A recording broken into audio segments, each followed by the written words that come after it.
this is a quick reminder video on how to use the Stanwood ball winder and Swift. This ball winder you can find on Amazon just like the Swift.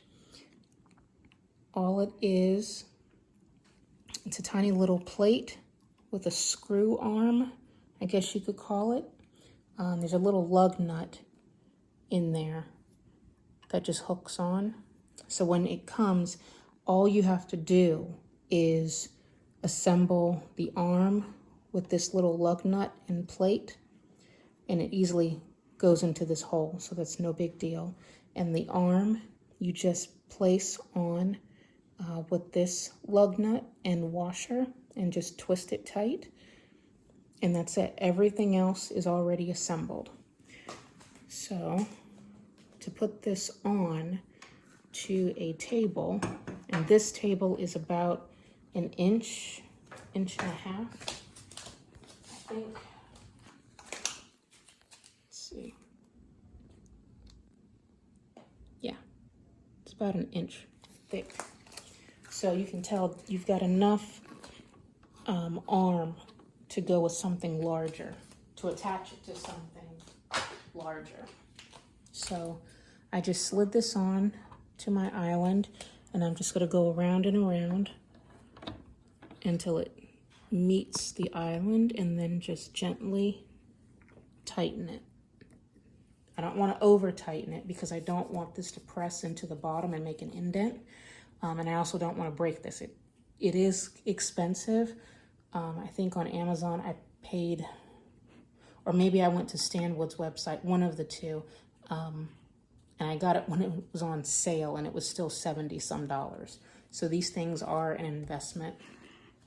But I got this to replace the Knit Picks ball winder, which was, it was just not working well. It wasn't making a nice tight cake of yarn like this. And it was just wobbly. It was just made of nothing but plastic. And I'd had it for maybe, I don't know, 2 years before I finally bit the bullet, so to speak, and I got this ball winder. But this Swift is also from Stanwood, and I believe I got this either on their website or Amazon. You can find them on both. It's the basic easy one. But I will warn you that sometimes these pegs can stick. So just be mindful. That's why I have these little symbols. I know that this one arm and this peg, I have to match so that way it goes in nice and easy, because if I use this line with these dots, it's much harder to get in to these pegs versus this opposite side of the pegs. But it's only on, for some reason, this one long arm, and this whole thing comes apart. It's just 2 long arms with 4 pegs. And again, it's just, for some reason, this one arm where the pegs just act funny. So I have symbols on this one over here too. So I know which side of this peg works best in these little holes. And you have a short little guy, and then just 2 feet, little pads on the bottom. And this one peg does come with measurements for how large your skein of yarn is. So I'm just gonna put this here. It has the indent, plop that on, and then get my skein of yarn ready.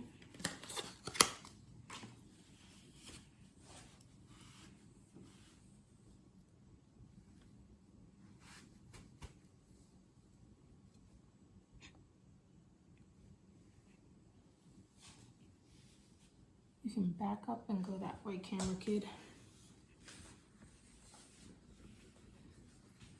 And as you can tell, it's not going to reach all the way, so just move your pegs accordingly so that your skein goes on nice and easy. You don't want it terribly tight, but you want it to you know, have good stability. And sometimes these skeins just aren't always perfect. And that's okay, because it's going to get wound up.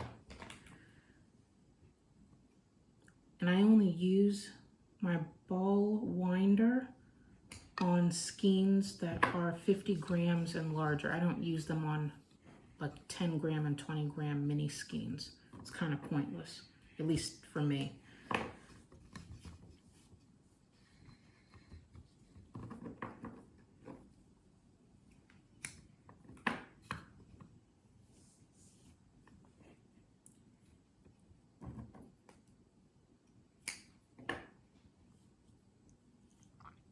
Okay. Now, come back this way, kid. To put the yarn on to the winder, you want to take your yarn and go up the arm and slide down and around. So I'll do that again. Keep it still. Go up and down, and it automatically hooks on there, and then back out. And then you've got this other arm down here. So just put it right through, and it just goes right through.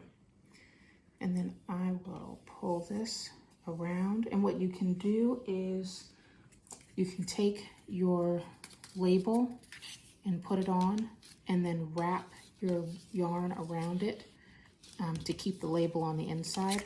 I do it sometimes, but not all the time. And for this particular one, it's a flat label, so I can't anyway.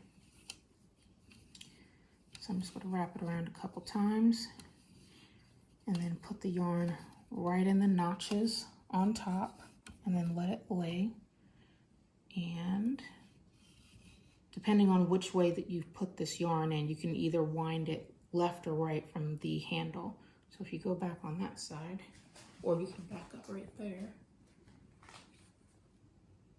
Yeah.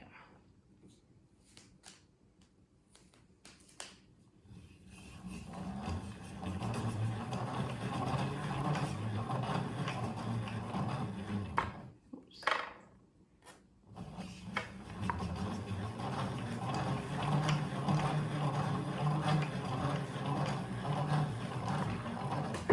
And this is DK Weight from Sweet Tea Yarns in the colorway Lemon Berry Slush. So you'll see how fast it cakes up.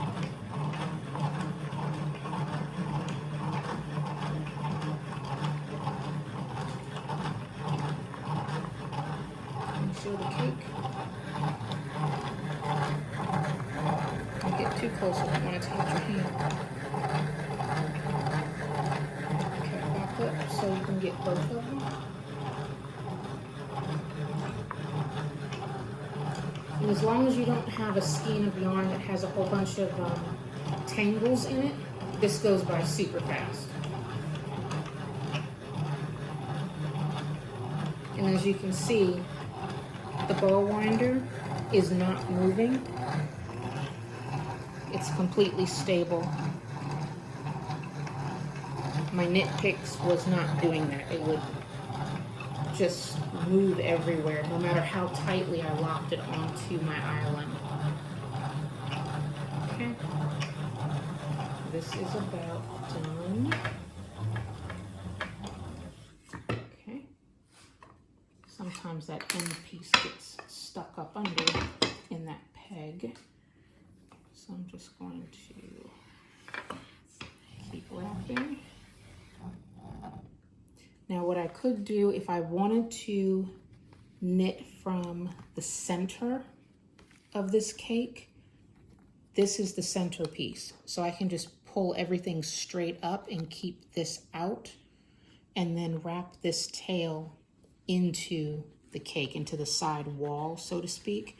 But I prefer to knit from the outside. So I'm going to put my thumb here and pull up and push the center down. That way it sticks on the inside and I don't have to worry about it. And then I just knit from the outside. And it's a nice, tight little cake. Super squishy, super easy. And to take this off, it's just go in the opposite direction.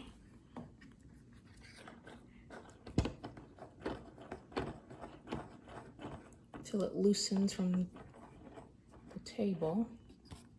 There we go. And you just slide it off. I highly suggest putting this somewhere where it's not going to be in the way when you store it, and that it lays nice and flat, unless you're going to keep it deliberately attached to your table permanently as a permanent structure if you're using it every day. Hope this helps.